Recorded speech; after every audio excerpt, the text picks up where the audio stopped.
ustedes con especial ilusión en esta fecha tan emblemática como es el 12 de diciembre, Día de la Santísima Virgen de Guadalupe. Además, estamos ya a un paso de que se cumpla medio milenio del inicio de la devoción a Santa María de Guadalupe.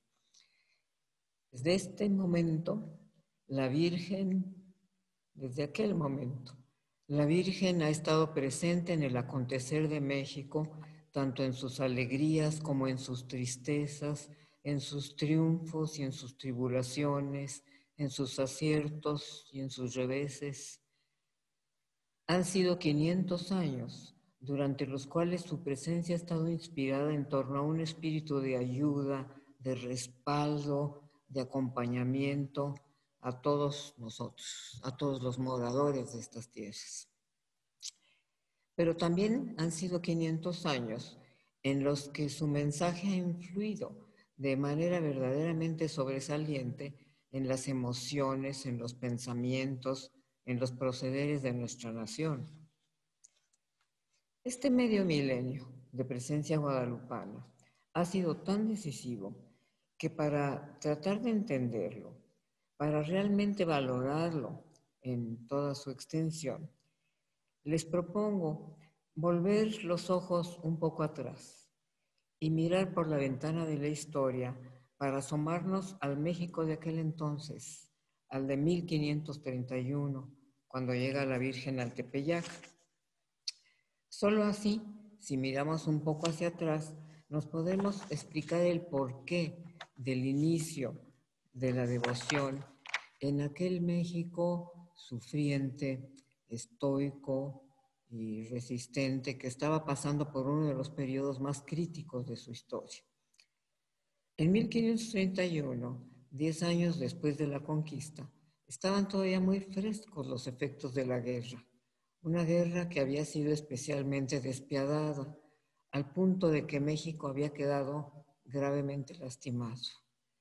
Tan es así que los años posteriores a la conquista se han llegado a considerar como uno de los periodos más dolientes, uno de los más complejos, de los más atormentados que se hayan vivido en la ya de por sí intensa historia de México.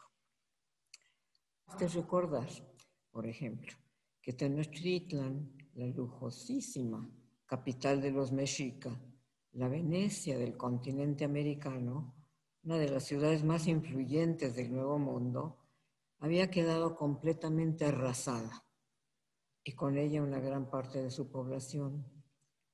Es cuando se escribe aquel trágico Ixnocuicatl, que con intenso dramatismo lloraba el fin de la ciudad, dice en su traducción: en los caminos yacen dardos rotos, los cabellos están esparcidos, destechadas están las casas, enrojecidos tienen sus muros. Golpeábamos los muros de adobe en nuestra ansiedad. Los pocos indios que habían sobrevivido a la guerra habían perdido el poder político, el control económico de sus bienes, su cosmovisión, su cultura, su vida familiar, lo que significaba un verdadero desgarramiento dentro de lo más íntimo de su conciencia. Una suerte de amputación de sus principios, de sus sentimientos, de sus ideales. Insisto, esa primera década posterior a la toma de México fue una época de pérdidas, de desorientación, de sufrimiento. Fueron años muy oscuros, muy trágicos.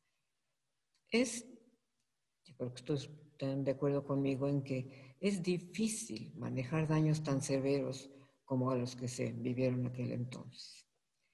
Y para empeorar aún más este escenario, se les vienen encima los nuevos virus llegados de Europa, como la viruela, el sarampión, el famoso cocolistli, que causaron tantos estragos entre la población indígena. Entonces, en esas circunstancias, seguramente se les vino una desorientación general muy severa. Y es que, además de haber perdido sus bienes y su antiguo poderío, perdieron también sus referencias personales y con ello entraron en una suerte de orfandad, una orfandad anímica, una especie de desamparo psicológico muy fuerte que debe haber provocado un verdadero desgasto psíquico. Fueron años de lágrimas, de muchas lágrimas. Y en esas condiciones tan críticas, al amanecer del sábado 9 de diciembre de 1531, justamente en el hombro del cerro del Tepeyac, se presenta inesperadamente una preciosa señora, elegantísima, con un vestido largo de damasco carmesí, cubierta con un gran velo azul. Era la Virgen María, que venía a envolver con su empatía a ese sufriente, deprimido y desorientado pueblo de México. Su intención era iniciar una relación con los pobladores de la antigua capital Tenochca. Fue esta que así se estableció, tan sólida que trascendió a un punto tal que hoy a 500 años de distancia no solo ha perdurado, sino que se ha fortalecido exponencialmente.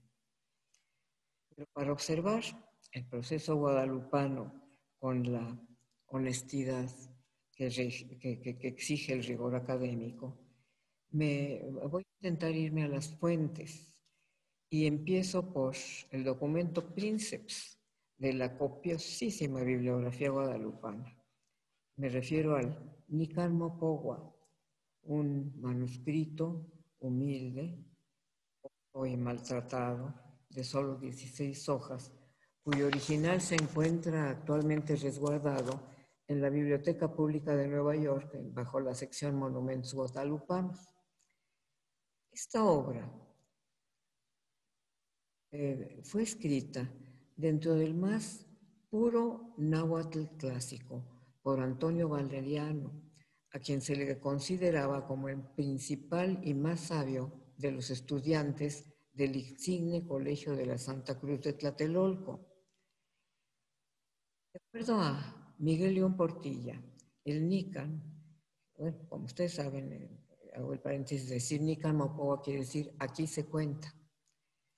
El Nican, dice León Portilla, es una de las mejores obras que se produjeron siguiendo los refinamientos de la más antigua forma de la lengua náhuatl. Eso es el Nican, el príncipe del guadalupanismo. Versículo, el relato cuenta como a un hombrecillo, así dice, a un hombrecillo de manera portentosa se mostró la perfecta doncella Santa María, Madrecita de Dios. Estoy citando. Este hombrecillo, de nombre Juan Diego, había salido muy temprano de su casa esa mañana rumbo a la capital, para lo que tenía que rodear la Sierra de Guadalupe. Entonces, al pasar por el Tepeyac, como ustedes saben, la traducción es Tepetl cerro y Yacac nariz o en la punta de, porque es el último cerro de la Sierra de Guadalupe. Él oyó el canto de varios pájaros que parecían estar sobre el cerrito, lo que no era raro, porque al amanecer es precisamente cuando cantan los pájaros. Sin embargo, este debe de haber sido un sonido especialmente dulce, muy bonito, como para llamarle la atención a Juan Diego. Tanto que él, embelesado, dejó de caminar, detuvo su marcha para ver de dónde venían esos cantos que lo habían impresionado. Estando en esto, de repente, en algún momento, todos aquellos pájaros, toda esa sinfonía de gorjeos, todos al mismo tiempo, interrumpieron súbitamente su canto. En vez de escuchar los trinos, quedó todo inmerso, envuelto en un total silencio, algo enteramente anormal. fue que tras varios segundos de esta insonoridad, el indio oyó una voz de dama que en náhuatl y desde la cima lo llamaba. Juan Diegotzin, le decía ella, Juanito. Pampa en Timahuica. ¿A dónde vas? A Tlatelolco, dice él. Voy a Tlatelolco. Luego de ese primer saludo, se presenta ya ella diciéndole que ella es Santa María y que era la Madre de Dios. Santa María Ininantzin, Inuel Neli Teotl Dios. Y una vez habiendo cumplido con el protocolo inicial de los saludos y presentaciones, entra ella de lleno ya a exponer el motivo central de su visita, explicándole a Juan Diego que estaba allí porque quería y venía especialmente a ayudar a la gente, a ver por ellos. Es decir, ella estaba allí por una sola razón, con un deseo muy concreto: apoyar y proteger. Usando mejor las palabras de ella, dice, a remediar sus penas. Tal vez ustedes estarán de acuerdo conmigo en que si hacemos uso de la ventaja que nos da la perspectiva de estar a casi 500 años de distancia, pues podríamos asegurar que la propuesta de la Virgen, presentada ante una población tan lastimada, pues fue muy atractiva, seductora. Porque finalmente lo que la Virgen pretendía era dar consuelo a los que estaban sufriendo, aliento a los adoloridos, comprensión a los angustiados. Me pregunto si precisamente por haberse originado en un ambiente tan lastimado, la devoción a la Virgen desarrolló una sensibilidad muy aguda, receptiva, muy atenta a su entorno. Y tal vez fue justamente ese ingrediente de alta sensibilidad, de una empatía absoluta, lo que provocó que desde un principio el concepto de la Virgen haya estado ligado a lo más íntimo del entramado social, a ese tejido humano tan complejo, tan multifacético, que apenas se estaba formando en México en aquel entonces. Y es que el contenido de sus palabras, su sentido profundo, fue de tal manera humanitario que le inyectó a las sufrientes comunidades de México, del México recién conquistado, un de aliento, de optimismo, y lo logró. Porque a partir de entonces, ese lacerante desconcierto que había imperado a raíz de la conquista, ese nudo de desorientación y de desmoralización que se estaba viviendo, empezó poco a poquito a aclararse, a desenredarse, a serenarse. En otras palabras, la presencia de la Virgen en el Tepeyac abrió una nueva perspectiva de vida, un nuevo proyecto espiritual, una nueva luz para las sociedades de aquel entonces. A medida que el mensaje guadalupano se iba difundiendo poco a poquito, de boca en boca, paralelamente fue desarrollándose una como cálida interacción entre la Virgen y aquella nueva sociedad que allí en el Valle de México apenas estaba formando. Los indios con los indios y los españoles, luego con los mestizos nacidos de ambos, pero también con los negros que empiezan a llegar entonces y con todo ese riquísimo abanico de posibilidades étnicas en proceso de formación. Y es que las promesas de la Virgen contemplaron absolutamente a todos ellos, es decir, llevaban implícito un sentido social de igualdad, o más bien, hablando en una retórica contemporánea, el núcleo del discurso guadalupano se concentró desde el comienzo en exaltar, como hoy diríamos, los derechos humanos de todos los moradores de esas tierras. Esto es que todos se acercaron a la Virgen, Todos encontraron consuelo en ella, en la Virgen mexicana. Todos encontraron respuestas a sus propias crisis existenciales. Hallaron cobijo en el amor a la guadalupana. Pues es a la luz de este aliento que se produce la génesis de la devoción guadalupana. Se produce en el alma de una sociedad enteramente nueva, variopinta, compleja, única en el mundo, una comunidad capaz y receptiva, tanto que desde el principio entendió el mensaje de la Virgen y se adhirió a él inmediatamente, sin cortapisas, sin condiciones, sin dudas ni vacilación alguna.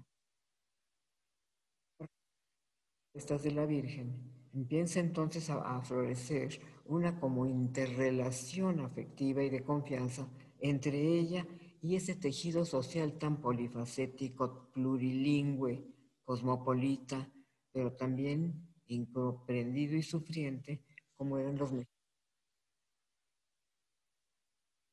En el primer momento quisieron a la Virgen porque los supo entender.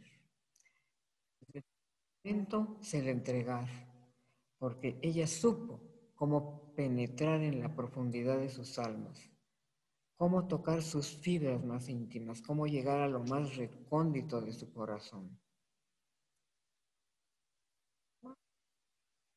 Y sin condiciones. Ella les abrió la puerta, los conquistó. México entero se le entregó, total, absoluta e incondicionalmente. Y se le ha seguido entregando constantemente durante medio milenio. Pero aún hay más. Es hoy no solo el centro receptor de la piedad mexicana, sino además se ha convertido en un símbolo de identidad, un símbolo de tal fuerza, de tal peso, que muchos analistas lo consideran más genuino, más auténtico, más espontáneo que los símbolos patrios tradicionales, de tal suerte que su imagen es casi la bandera de México. Tenemos que recordar el siglo XIX, cuando el país entra en esa ola independentista que estaba bullendo en todo el continente. Solo que aquí, a diferencia del resto de América Latina, el clamor libertario fue creciendo, impregnado con el espíritu guadalupano, lo que no pasó en el resto del continente, insisto. Es entonces cuando Hidalgo, al frente de un grupo rebelde, entra en la parroquia de Atotonilco y ahí toma justamente el estandarte de la Virgen de Guadalupe como bandera de la insurrección. A partir de ese momento ya no hubo forma de detener el afecto a la guadalupana, al grado de que rebasó lo piadoso y entró de lleno en la efervescencia política de la época. Es decir, la Virgen se convirtió en un símbolo de nacional. La guadalupana se vuelve el emblema que apasionó a la plebe, quien desde entonces, al grito de ¡Viva la Virgen de Guadalupe!, se avientan a la rebelión.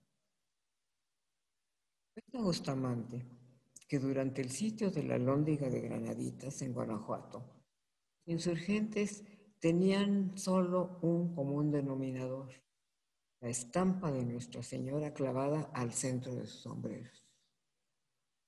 Suerte que la clásica figura de la Virgen, con su manto azul y su vestido rosa y su tez morena, adquirió el papel de bandera de México. En otras palabras, la patrona se volvió la jefa de la insurrección. Desde ese momento, se vio a la Virgen como un símbolo de rebelión, como un modelo de justicia, como defensora de la patria. Tal vez ese haya sido el momento cuando surge la concepción de la Virgen como algo enteramente ajeno al Estado, unido a los anhelos del pueblo, de un pueblo oprimido frente a una autoridad intransigente y dictatorial.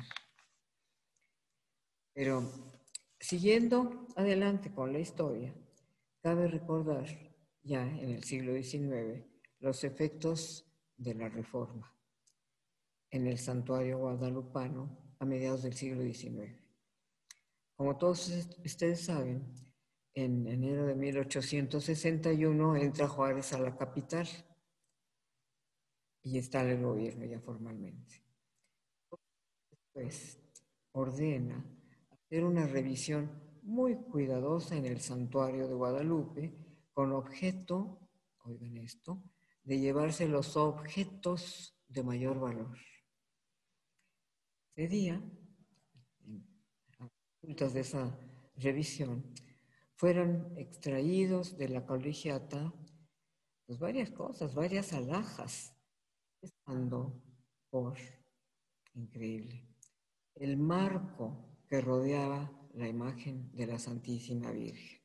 Es decir, desprendieron el marco, dejaron allí la imagen que no les interesaba y se lo llevaron. Había sido regalo de los orfebres mexicanos a la Virgen.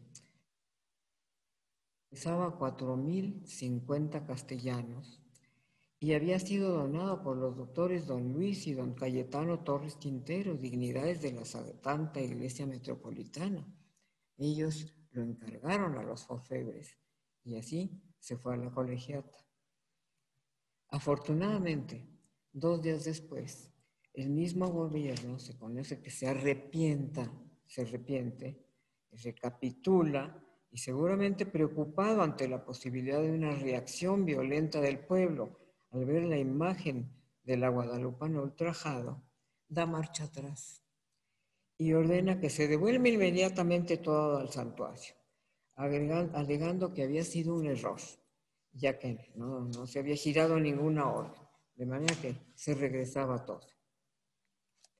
Sin embargo, 2 semanas más tarde, el gobierno vuelve a cambiar de opinión y para el 29 de abril del mismo año, tira una nueva orden, así perfectamente formal, en la que autorizaba confiscar las siguientes alhajas pertenecientes a la colegiata de Guadalupe.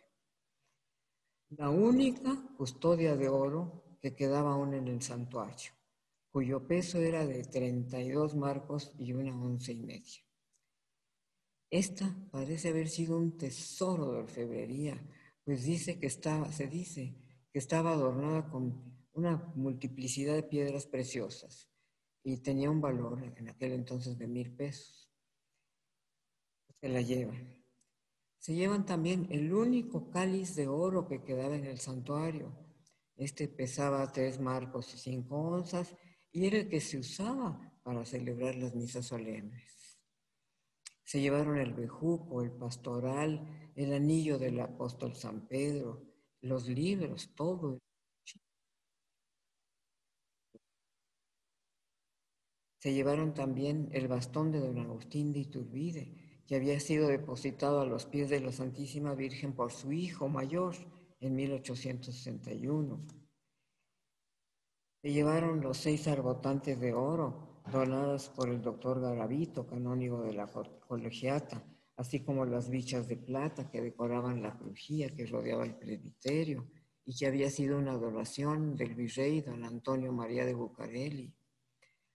Solamente quedaban algunos artículos de plata que eran absolutamente indispensables para poder llevar a cabo el culto, puesto que todas las demás piezas, las piezas de oro que formaban parte del tesoro de la colegiata, pues ya habían sido tomadas desde los primeros allanamientos hechos al santuario.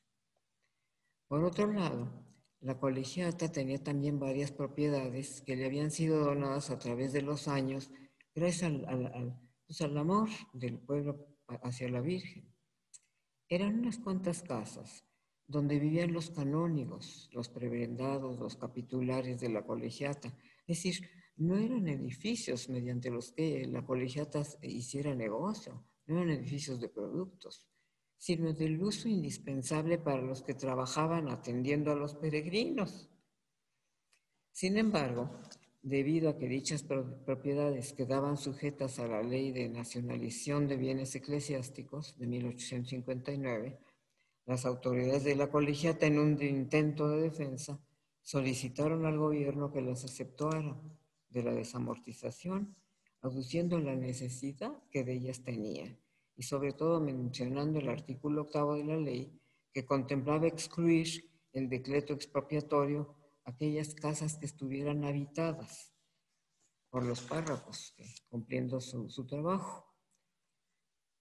A los pocos días se les contesta concediéndoles la excepción únicamente de la casa que estaba pegadita al edificio de la colegiata, pero reconfirmando la desamortización de las demás propiedades, como se puede comprobar en la memoria de las fincas urbanas recibidas, que es 62.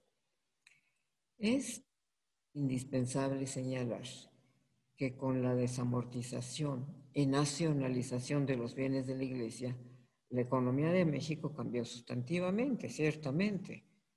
Sin embargo, no se llevó a cabo la tan anhelada reforma social que se pretendía, ya que todos estos bienes que se expropiaron quedaron en su mayor parte acaparados en manos de una rica burguesía formada por mexicanos e incluso también por extranjeros. Todo dentro de un marco de inmensa desigualdad social. Lo que quiero recordar a ustedes es que el programa de los liberales no se hizo realidad. Por otro lado, la destrucción material que se llevó a cabo en el siglo XIX fue tan dramática que no tiene disculpa. Solamente para recordar, la biblioteca del convento San Francisco, que era la mayor biblioteca en su género del continente americano, la sacaron y la aventaron los libros a la calle de San Francisco, como entonces se llamaba lo que hoy es Madero. Los aventaron allí para que se los fueran llevando quien quiera, para que vendieran el papel, para que se hicieran tal cantidad de calamidades con una de las bibliotecas más importantes del continente americano. Fue pensar que los hombres de aquel entonces no supieron conservar lo propio. Desgraciadamente carecieron de la sensibilidad y tal vez también de la preparación necesaria para apreciar y defender la añeja herencia del patrimonio mexicano. Si bien es cierto que la historia de la presencia guadalupana en México ha sido un proceso constante de fervor espiritual y crecimiento de la identidad, también lo es el que a lo largo de los siglos se han presentado momentos desafortunados que en ocasiones llegaron a poner en peligro la seguridad de la sagrada imagen. Uno de la segunda década del siglo XX, en medio de un severo conflicto político entre el gobierno federal y la Iglesia, la famosa Guerra Cristera. Acaba de pasar la Revolución Mexicana, que había dejado al país en una fuerte crisis económica, política y social, y las relaciones entre la Iglesia y Estado habían empezado a tener serias dificultades, por lo que el ambiente general se había tensado. Tan es así que en febrero de 1921, un desconocido colocó una bomba en la puerta del arzobispado, sin que afortunadamente hubiera lastimados, por lo que el atentado no pasó a mayores. Pero 9 meses después, justamente el 14 de noviembre, un individuo que portaba un ramito de flores, como todos los peregrinos que iban y que van, se acercó al presbiterio de la antigua basílica, estoy hablando por supuesto de la antigua basílica, y rompiendo con todas las reglas, se subió hasta el altar de la Virgen, en donde colocó el ramo de flores, en el que se hallaba escondida una bomba de dinamita, y él salió rápidamente de allí. El impacto de la explosión fue lo suficientemente fuerte como para cimbrar la basílica y para romper los vidrios, se dice, de varios edificios y casas en un radio de 2 kilómetros a la redonda. Los sufrió el altar fueron muy severos. se pulverizaron las placas de mármol que recubrían la mesa del altar. Se pulverizó el cimiento de ladrillos y argamasa se desintegró por completo. Y el crucifijo de bronce, que también estaba allí, se flexionó hasta formar un arco. Era de bronce. Sin embargo, lo más notable del caso es que la imagen de la Virgen había quedado totalmente indemne, completa, a pesar de que el centro de la explosión había estado justamente a sus pies. La noticia del atentado se divulgó a nivel nacional e internacional, causando una profunda indignación contra el dinamitero y, bueno, por otro lado, una emoción al saber que la Virgen estaba entera, sin ningún rasguño de nada. Entonces hubo manifestaciones masivas de desagravio en toda la República. Pasado algún tiempo se pudo aclarar que el dinamitero era un empleado de la Secretaría Particular del presidente Obregón, razón por la cual nunca fue amonestado. Es decir, el atentado quedó completamente impune. En esa circunstancia, las relaciones entre la Iglesia y el Estado se violentaron aún más, al grado de que el 7 de enero del 26 se reformó el Código Penal sobre delitos del fuero común y delitos contra la Federación en materia de culto religioso. La nueva reglamentación, que entró en vigor en julio, estaba formada por 33 artículos de fuerte tinte anticlerical, mediante los cuales se castigaba, multaba y reprimía cualquier acto religioso en el país. Esta ley, conocida como la Ley Calles, provocó que el episcopado, con la anuencia de la Santa Sede, suspendiera el culto en los templos de toda la nación. 15 días antes de que entrara en vigor la ley, el abad de la Basílica, don Feliciano Cortés, convocó al cabildo en calidad de urgente para que juntos analizaran la situación y determinaran de qué manera podía garantizarse la seguridad de la imagen de nuestro Señor, ya que ellos pues pronto se iban a ver obligados a abandonar la basílica. Entonces se van a ver al señor arzobispo, don José María Mora y del Río, y se llegó a la conclusión de que lo más conveniente sería ocultar temporalmente la sagrada imagen en algún sitio seguro y secreto durante el tiempo que fuera necesario mientras pasaba la crisis. Tomada la decisión, era urgente dar varios pasos. Lo primero era preparar una imagen lo suficientemente buena como para colocarla en el altar en sustitución del origen de la imagen original. Esta pintura tendría que ser lo perfectamente fiel como para realmente poder sustituir al original sin que nadie lo notara. La obra se le encargó al maestro Rafael Aguirre, quien gustoso aceptó la encomienda y trabajando de día y de noche logró terminarla el 29 de junio, llevándola a la basílica esa misma noche para que fuera colocada dentro del marco de oro del sagrado original. Esa noche, con gran cautela, se sitió a un grupo de trabajadores de toda la confianza del señor abad para que procedieran a desprender la Virgen de Guadalupe de su marco de oro. Sería lógico imaginar el procedimiento era muy delicado, muy difícil, de alto riesgo.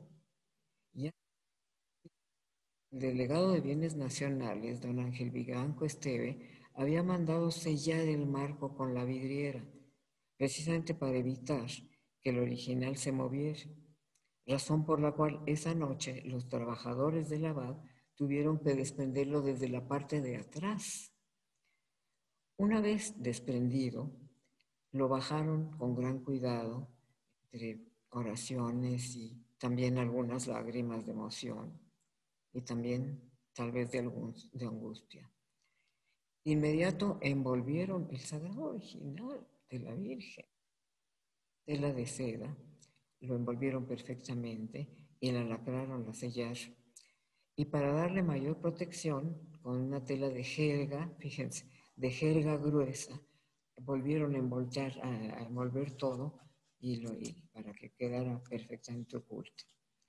Después de esto, se colocó en el doble fondo de un antiguo roperito chino que había en la basílica, al que se le desclavó la tabla de arriba para meter por ahí en la imagen de la Virgen. Al mismo tiempo, otro grupo de personas colocaba la imagen pintada por Aguirre. Incluso sugirieron ahumar un poquito el cristal para que pues, evitar que se identificara. Estaba ya por amanecer cuando finalmente lograron terminar todo el proceso. Mientras tanto, en el exterior, fuerzas armadas del gobierno rodeaban a la basílica, vigilando todas las entradas en previsión de posibles desórdenes. En otras palabras, la situación era extremadamente peligrosa. Dentro de esta circunstancia, el señor abad ordenó que se abriera un orificio en el muro que colindaba con el convento de las Madres Capuchinas, y por allí abrieron el muro y por allí, esperando un humilde camioncito de mudanzas que tenía ahí unos colchones viejos de los infantes del coro de la basílica, y entre todos estos objetos colocaron el roperito chino. Y así fue llevado con gran sigilo a la residencia de la familia Monguía Lascurain en el centro de la ciudad, donde permaneció a lo largo de 3 años sin que nadie la viera. Allí, como la llevaron, y ante la fe de un notario público, quedó sellado el roperito, y se devuelve hasta abril de 1929. Cabe recordar que dicha medida se tomó justo a tiempo, porque a los pocos días representantes del gobierno federal se presentaron con órdenes de ocupar la basílica. Y así camina la historia. El siglo XX que acaba de pasar se caracterizó por la presencia de grandes transformaciones políticas, económicas y sociales que cimbraron a México. Fue extremadamente intenso. En el siglo XX se presenta una transformación social que generó una sociedad más cosmopolita, menos provinciana, más exigente, más liberal, fuertemente enfocada al consumo y cada día más alejada de la religión. Sin embargo, a pesar de todo ello, a pesar del fuerte laicismo de la sociedad contemporánea, a pesar de la presencia de corrientes ateístas de gran popularidad, a pesar de todo esto, repito, la devoción a la Virgen ha seguido firme. Tan es así que al día de hoy, la Basílica de Guadalupe es uno de los santuarios más visitados de la geografía católica universal. Se estima que recibe entre 18 y 20 millones de visitantes al año, cifra muy cercana a la que se calcula para San Pedro en Roma, solo que en San Pedro pues es el centro del catolicismo mundial, ciertamente, pero además una gran cantidad de visitantes son turistas, mientras los que van a la villa son peregrinos. No deja de llamar la atención este fenómeno devocional, sobre todo si se analiza desde una perspectiva sociocultural, que estimaba para el siglo XX un laicismo total, o peor aún, un materialismo generalizado, como ya mencioné. En esas condiciones, sorprende que el guadalupanismo no solo haya subsistido, sino que se ha multiplicado, invadido zonas religiosas, espiritual y culturalmente ajenas a una posible devoción guadalupana. De esta manera, esto se deriva de las propuestas iniciales de la Virgen, su oferta de concordia, de armonía, de fraternidad que se podrían hoy vislumbrar como valores universales. Valores que el autor encuentra en la Virgen de Guadalupe como una respuesta a su propia incertidumbre existencial. Hoy se puede afirmar que el arraigo de la Virgen entre las masas populares, su influencia en las concepciones religiosas del pueblo, su presencia en el desarrollo de la mentalidad mexicana no tiene paralelo. Mismo es, en el siglo XXI, un fenómeno religioso extremadamente rico, polifacético y de gran intensidad. Muchas gracias.